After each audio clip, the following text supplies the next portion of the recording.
오늘 우리에게 주시는 하나님의 말씀입니다. 출애굽기 4장 18절에서 26절입니다. 출애굽기 4장 18절에서 26절 말씀입니다.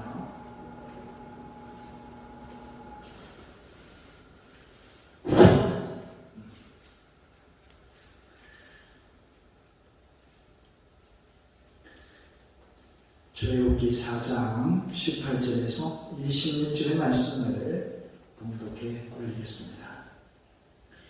모세가 그의 장인 이드로에게 돌아가서 그에게 이르되 내가 애굽에 있는 내 형제들에게로 돌아가서 그들이 아직 살아있는지 알아보려 하오니 나로 가게 하소서. 이드로가 모세에게 평안히 가라 하니라. 여호와께서 미디안에서 모세에게 이르시되 애굽으로 돌아가라. 내 목숨을 노리던 자가 다 죽었느니라. 모세가 그의 아내와 아들들을 나귀에 태우고 애굽으로 돌아가는데 모세가 하나님의 지팡이를 손에 잡았더라. 여호와께서 모세에게 이르시되 내가 애굽으로 돌아가거든 내가 내 손에 준 이적을 바로 앞에서 다 행하라. 그러나 내가 그의 마음을 완악하게 한즉 그가 백성을 보내주지 아니하리니 너는 바로에게 이르기를 여호와의 말씀에 이스라엘은 내 아들 내 장자라. 내가 내게 이르기를 내 아들을 보내주어 나를 섬기게 하라 하여도 내가 보내주기를 거절하니 내가 내 아들 내 장자를 죽이리라 하셨다 하라 하시니라. 모세가 길을 가다가 숙소에 있을 때에 여호와께서 그를 만나사 그를 죽이려 하신지라. 십보라가 돌칼을 가져다가 그의 아들의 포피를 빼어 그의 발에 갖다 대며 이르되 당신은 참으로 내게 피난편이로다 하니 여호와께서 그를 놓아 주시니라. 그때에 십보라가 피난편이라 하면 할례 때문이었더라. 아멘.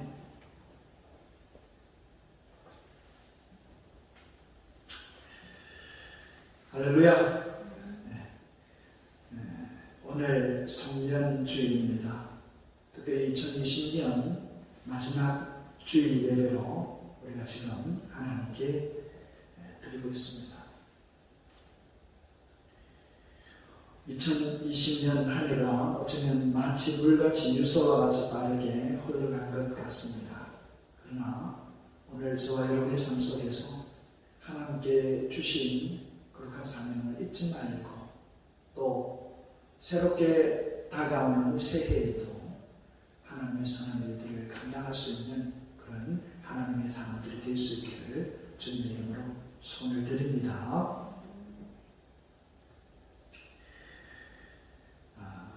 오늘 본문 말씀은 모세의 사명에 대해서 말씀을 하고 있습니다. 여러분, 우리가 생각을 하면 사명하면 참으로 큰 것입니다. 내 삶을 내 마지막 가는 날까지 감당해야 할 일입니다. 그런데 우리가 한번 생각해야 할 것은 사명을 갖고 사는 사람은 막연하게 사명만을 가지고는 살지 않는다는 것이죠. 그 사명을 위대하게 감당할 수 있는 능력을 우리가 가져야 하는데 그 능력은 다른 데 있지 않습니다. 바로 예수 안에 있는 것입니다. 하나님 안에 있는 것이죠. 예수 안에 있는다는 것은 무엇을 뜻합니까? 하나님께서 내게 주신 말씀을 마음에 묵상하고 그 말씀을 따라 하루하루를 살아가는 것입니다. 그렇게 했을 때 오늘 우리는 위대한 사명자로서 사명을 감당할 그 하나님의 사람이 되어질 수 있다는 것입니다. 막연하게 사명만 생각해놓고 아무것도 하지 않는다. 하나님과 온전한 관계가 없다. 그래서 감당할 수가 없다는 것입니다. 여러분, 오늘 모세의 사명 가운데 우리가 볼 수 있는 것은 모세의 이적의 삶이었습니다. 바꿔 말하면 모세가 사명을 받기 이전의 모습은 어떠했나라는 것입니다.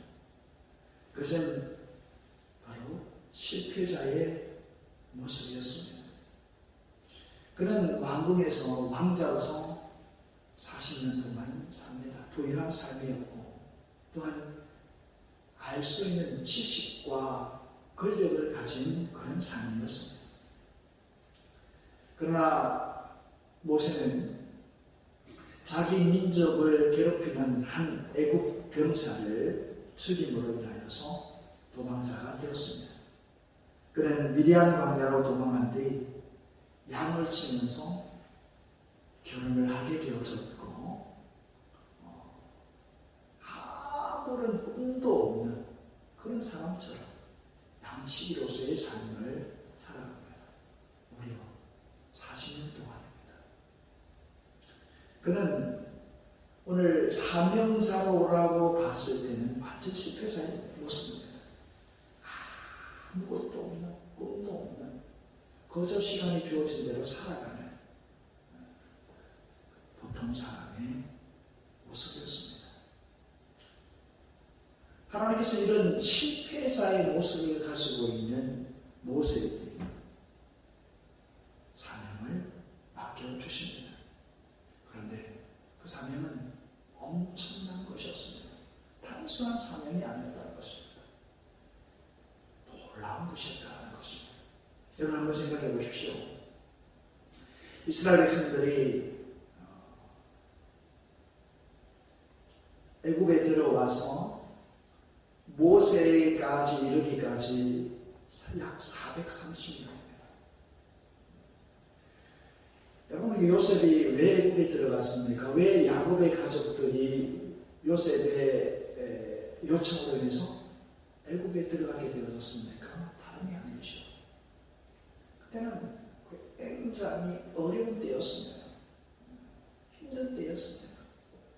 살 수 없는 때였다는 것이죠. 왜 그렇습니까? 풍년 때문이었습니다. 요셉이 당시 국무총리로 있었습니다. 국무총리는 어떻게 그가 국무총리가 될 수 있었습니까? 다름이 아니죠. 바로가 꿈을 꾸었는데 하나님의 계시의 꿈이었다는 것이죠. 그러니 아무도 알 수가 없었습니다. 바로의 신하들 가운데 뛰어난 자들이 있었죠. 그러나 하나님의 주신 이 지혜를 가진 자 아니고는 이것을 알 수가 없었던 것이죠. 결국 요셉이 바로의 꿈을 행동해 줍니다. 그리고 실제적으로 그가 해석한 대로 이루어집니다. 7년의 흉년이 들었고 7년의 풍년이 들었고 이후에 풍년이 들었던 것이죠. 여러분 생각해 보십시오. 요셉이라고 하는 지혜로운 하나님의 사람이 있었기 때문에 이 흉년을 대비할 수가 있었습니다. 흉년이라고 한다면 1년만 봐도 감당할 수가 없는 것입니다. 그런데 무려 7년 장기적으로 진행되어진 이 흉년은 감당할 수가 없었던 것이죠. 그런데 요셉은 바로에게 있어서 애굽의 국무총리가 되어져서 모든 것들을 준비를 했다라고 어떻게 해요? 먼저 통년이 7년을 왔다라는 겁니다. 통년이 7년 동안 지속되었다는. 그러니 쌀을 차고 낭비하지 않냐고 쌓아서 모아둡니다. 왜요? 통년을 대비하기 위해서입니다. 그래서 애굽의 사람들과 오늘 야곱의 아들들 이스라엘이 살 수가 있게 되어진 것입니다. 그런데 이 요셉을 알지 못하는 바로왕이 나오기 시작했다는 거예요. 무슨 말이냐? 그만큼 세월이 흘러서 요셉의 이름을 알지 못하는, 요셉의 공로를 알지 못하는 사람이 바로왕이 되었다는 것입니다. 그러니 어떻습니까? 이스라엘 백성들을 부려먹기 시작하는데 그 정도가 노예였다는 것입니다.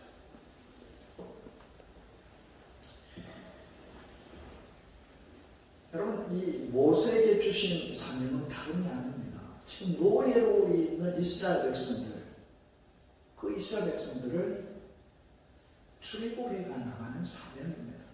새로운 땅, 하나님이 주신 약속의 땅으로 나아가는 일이라는 것입니다. 너무나도 크고 위대한 일이라는 것이죠. 원대한 사명이라는 것입니다. 여러분과 또 한번 생각해 볼 수 있는 것은 다름이 아닙니다. 당시 이집트죠. 이 애국은 이스라엘 백성들이 굉장히 필요한 사람들이었습니다. 여러분 돈을 주면 그냥 먹을 것만 줍니다. 거의 노예입니다. 얼마나 많은 사람들이 있습니까? 그 사람들을 다 아무 일을 부릴 수 있습니다. 힘든 일, 어려운 일 그들에게 맡깁니다. 돈을 줍니까? 아니요. 돈을 주지 않습니다. 거기서 목숨만 연명할 수 있도록 사회만 주는 것이죠. 그렇게 부려먹었습니다. 그러니 이스라엘 사람들을 돈을 줄 수가 없다는 것이죠. 우리가 출애굽기에서 보지만 그 많은 일들을 감당하기에 참 엄청난, 어떻게 보면 모세에게는 큰 사명이라는 것이죠. 하나님께서는 그것을 오늘 모세에게 맡겼다라는 것이죠. 물론 하나님께서 모세를 도와서 그 사역들이 이루어지는 것을 볼 수 있습니다. 그러나 모세가 감당하기에는 어쨌든 힘이 될 수밖에 없는 큰 사명이었고 또 축복이었던 것이죠. 여러분 이제 우리 2020년도 벌써 송년주일 예배를 우리가 하나님께 예배를 드리고 있습니다. 어제나 오늘이나 오늘 우리가 그리스도인이 감당해야 할 사명들이 분명히 있습니다. 여러분 오늘 우리 삶의 자리에서 나를 움직이게 하는 것, 나에게 활력을 주는 것, 여러분 무엇입니까? 여러분 명예입니까? 아니면 돈입니까? 오늘 우리에게서는 바로 사명이 되어져야 한다는 것입니다. 오늘 그리스도인은 어떤 사람입니까? 믿음의 사람입니다. 내 뜻대로 사는 것이 아니라 오직 하나님께서 주신 말씀대로 뜻대로 사는 것이죠. 오늘 그리스도인에게는 사명이 있습니다. 여러분 사도행전 20장 24절 말씀을 보면 내가 달려갈 길과 주 예수께 받은 사명 곧 하나님의 은혜의 복음을 증언하는 일을 마치게 하면은 나의 생명을 조금도 귀한 것으로 여기지 아니하노라 그렇게 말씀하고 있습니다. 누구의 고백입니까? 사도 바울의 고백입니다. 사도 바울은 믿음으로 고백을 합니다. 그가 복음을 전하기 위해서 최선으로 그 일들을 감당하고 있습니다. 여러분 사도 바울의 그런 헌신적인 노력, 복음을 위한 열정적인 그의 신앙의 모습은 사도행전에 잘 기록되어져 있습니다. 그런데 그가 복음을 전하면 전할수록 그를 또 죽이려고 하는 자들이 있었다는 것이죠. 여러분 오늘 사도 바울의 고백이 그 고백이라는 것이죠. 아무리 닥치는 환난과 어려움과 힘든 일들이 내 앞에 존재할지라도 나는 내 생명을 귀한 것으로 여기지 아니하겠다. 나의 삶의 목적은 오직 하나, 예수 그리스도를 증언하는 것. 그 일을 마치려 하면은 내 생명, 누구에게나 다 자기 생명은 귀한 것이지만 내 생명이 귀한 것을 여기지 않냐고. 그 사명, 하나님께서 나에게 주신 그 사명을 감당하겠다라고 그는 고백을 하고 있다는 것입니다. 여러분 오늘 우리들도 마찬가지입니다. 사도 바울의 사명은 사도 바울에 한정되어져 있는 것이 아닙니다. 오늘 그리스도인 우리 모두에게 주어진 사명이라는 것이죠. 무엇보다도 오늘 내 안에서 나를 움직이게 하는 믿음, 나를 움직이게 하는 사명감, 이것을 우리는 가져야 합니다. 때로는 고난이 있고 때로는 환난이 있고 때로는 나를 힘들게 하는 일들이 있음에도 불구하고 우리는 사명 때문에 힘을 내고 사명 때문에 인내하고 사명 때문에 고난당한다 할지라도 능히 일어설 수 있어야 합니다. 우리는 사명자입니다. 여러분, 사명자라고 했을 때 오늘 모세를 우리가 한번 생각해 볼 수 있습니다. 당시 모세의 나이는 80세였습니다. 여러분, 그리고 모세에게 주어진 하나님의 사명은 작은 것이 아니었습니다. 놀랍고 위대한 사명이었습니다. 그것을 어떻게 80의 나이에 감당할 수 있겠습니까? 모세는 처음 하나님의 사명을 받았을 때 그는 하나님께 그렇게 말했습니다. 제가요. 모세는 늦었다라고 생각을 했습니다. 그리고 하나님께 고백하기를 저는 입술이 덜한 사람입니다 라고 하나님께 고백했습니다. 그럼에도 불구하고 하나님의 강건하심에 모세는 순종하게 되었습니다. 자, 근데 오늘 문제는 그 뒤에 일어나는 것을 볼 수가 있습니다. 모세는 종일 일행들과 여행을 하고 난 이후에 숙소에서 쉬려고 할 때였습니다. 갑자기 하나님이 모세를 향하여 진노하여서 그 진노가 그냥 진노가 아니라 모세를 죽이려 하시는 모습을 보게 되어집니다. 물론 어떤 방법으로 모세를 죽이려 했는지는 알 수는 없지만 어쨌든 그 상황이 굉장히 다급한 상황이었습니다. 그리고 모세의 아내 십보라는 다급하게 그 다급한 상황에서 그는 다급하게 아들의 양피를 비우다가 던졌습니다. 그럴 때 하나님께서는 모세를 용서하시고 그 사건이 일단락되어지는 그것을 우리가 보게 되었습니다. 여러분, 우리가 한번 이 사건 속에서 한번 생각해 보아야 할 것이 있습니다. 우리가 이성적으로 생각해 보고 판단을 해보면 이런 상황이 일어날 수 없는 상황이라는 것입니다. 하나님께서 모세를 부르셨습니다. 뭐 하시기 위해서? 사명을 주시기 위해서 부르셨습니다. 그리고 그가 연약한 우리 인생이라는 걸 알고 하나님께서 함께 하시기를 약속해 주셨습니다. 그리고 하나님은 그에게 뭘 주십니까? 지팡이를 주셨습니까? 지팡이가 무엇입니까? 그냥 딜이라고 준 지팡이입니까? 모세가 힘이 없기 때문에 그러라고 주신 지팡이입니까? 아닙니다, 여러분. 이후에 보면 이 지팡이를 통해서 홍해바다가 갈라지는 역사가 일어납니다. 이 지팡이를 통해서 큰 바위가 깨어지고 그 속에서 물이 솟는 그런 역사가 일어납니다. 이 지팡이는 하나님의 능력의 역사를 위해서 모세에게 준 지팡이였습니다. 하나님의 역사를 위한 하나의 도구였다는 것입니다. 여러분뿐입니까? 하나님께서 그 사명을 감당할 수 있도록 오늘 모세로 하여금 그 일을 잘 감당할 수 있도록 모세가 저는 늦었습니다.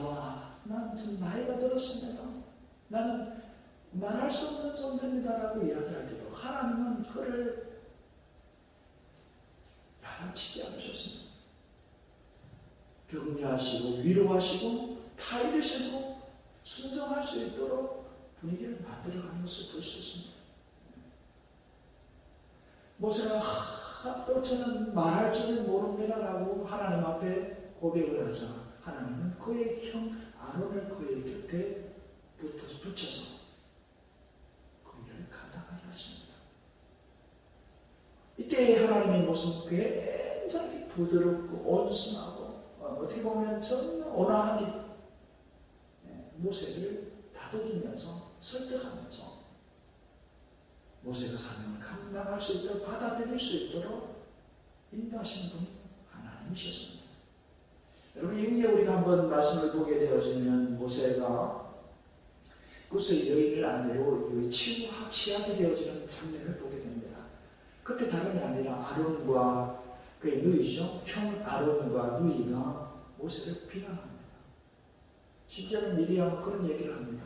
누이 미리암은 아니 하나님께서 모세야만 말씀을 하느냐라고 따질 정도로 이야기를 하게 된 것이죠. 그때 하나님께서는 모세의 편에 섰습니다. 그리고 그 말을 했던 판단하고 비판하고 또 동생에게 어떻게 모욕감을 주었던 미리암이 일주일 동안 문둥병에 걸립니다. 문둥병 하면 여러분 고칠 수 없는 병이죠. 치료할 수 없는 병입니다. 어떻게 보면 그 평생 갑니다. 그런데 하나님께서 다 일주일 기간을 주셔서 문둥병에 걸리게 합니다. 뭐 하라고요? 깨달으라. 뭐 하라고? 회개하라. 모세가 누구다? 하나님의 사람이라는 것이죠. 특별히 그에게 사명을 맡긴 내 종이라는 것이죠. 그만큼 하나님은 모세를 사랑하셨다는 것입니다. 그런데 문제는 무엇입니까? 오늘 말씀과 같이 도무지 있을 수 없는 일이 일어나게 되었다는 것입니다. 갑자기입니다. 여러분, 오늘 모세가 뭔가를 했으나 아니라 갑자기 하나님이 그를 죽이려 하셨다는 것입니다. 여러분, 오늘 우리가 하나님의 일들을 감당할 수 있는 사명자로 부름을 받았습니다. 오늘 모세와 같이 오늘 우리들도 하나님의 일을 감당할 때 이런 일들이 일어날 수 있다는 것입니다. 여러분, 우리가 생각해보면 하나님을 믿고 섬겨나가는 이 일들이 사명감에 있어서 굉장히 중요합니다. 우리가 사명을 감당할 때 오직 바라는 하나는 하나님으로부터의 응답이고 하나님과의 함께함입니다. 여러분, 사명이 혼자 감당할 수 있습니까? 아니요, 감당할 수 없습니다. 모세가 감당할 수 있었던 것은 하나님이 함께 하셨습니다. 하나님 없이는 불가능한 일이었습니다.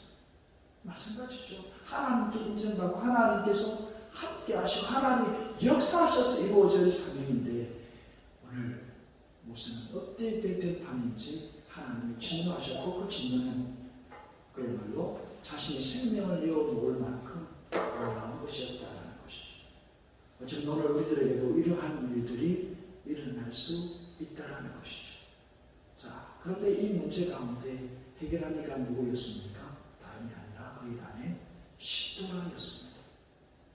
십보라는 하나님이 왜 화를 내게 되어졌고 왜 모세를 죽이게 하셨는지를 진노하셨는지를 알았다는 것입니다. 그리고 그는 이 둘째 아들이죠 엘리에셀의 양피를 비우다가 던집니다. 그러면서 모세를 향하여 당신 나의 피난편이다 라고 이야기를 하게 되었습니다. 이렇게 했을 때 하나님은 진노를 거두십니다. 모세를 용서해 주신 것을 볼 수 있습니다. 여러분, 오늘 이런 일들이 왜 일어날까요? 다름이 아닙니다. 다 하나입니다. 당시 모세는 굉장히 분주했습니다. 아마 지금 형 아론과 함께 하나님이 맡겨준 그 사명을 감당하기 위해서 출발하려는 그 선상에 있었다는 것이죠. 아주 분주했을 것입니다. 자, 그런데 그때 마침 모세의 두 번째 아들이죠. 십보라를 통해서 이 엘리에셀이 태어나게 되었다는 것입니다. 그런데 이스라엘 백성들 가운데는 하나의 하나님과의 언약적인 관계성 속에서 반드시 해야 할 일들이 있었습니다. 그건 다름이 아니라 할례였습니다.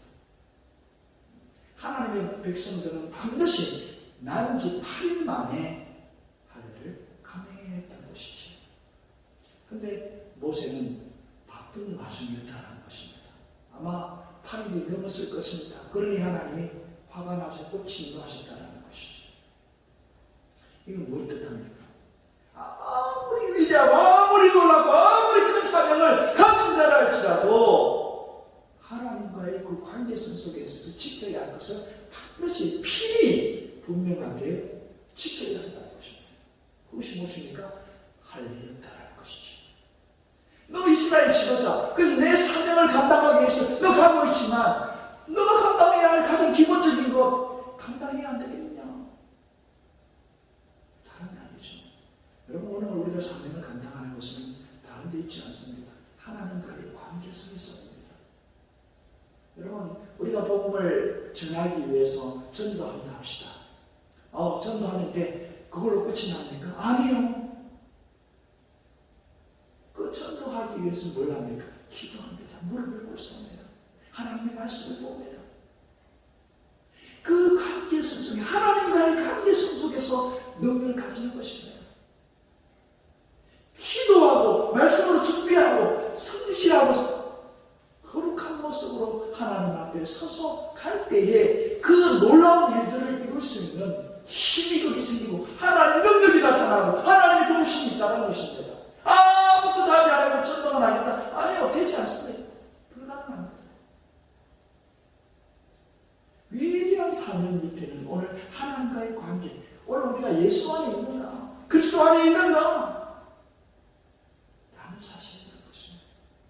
오늘 모세지만 이스라엘의 지도자로 세워져서 사명을 감당하는 오늘 모세이지만 적어도 하나님께 주신 그 하나님과의 관계성 속에서 그 할례는 반드시 지켜져야 할 것이었다는 것이죠.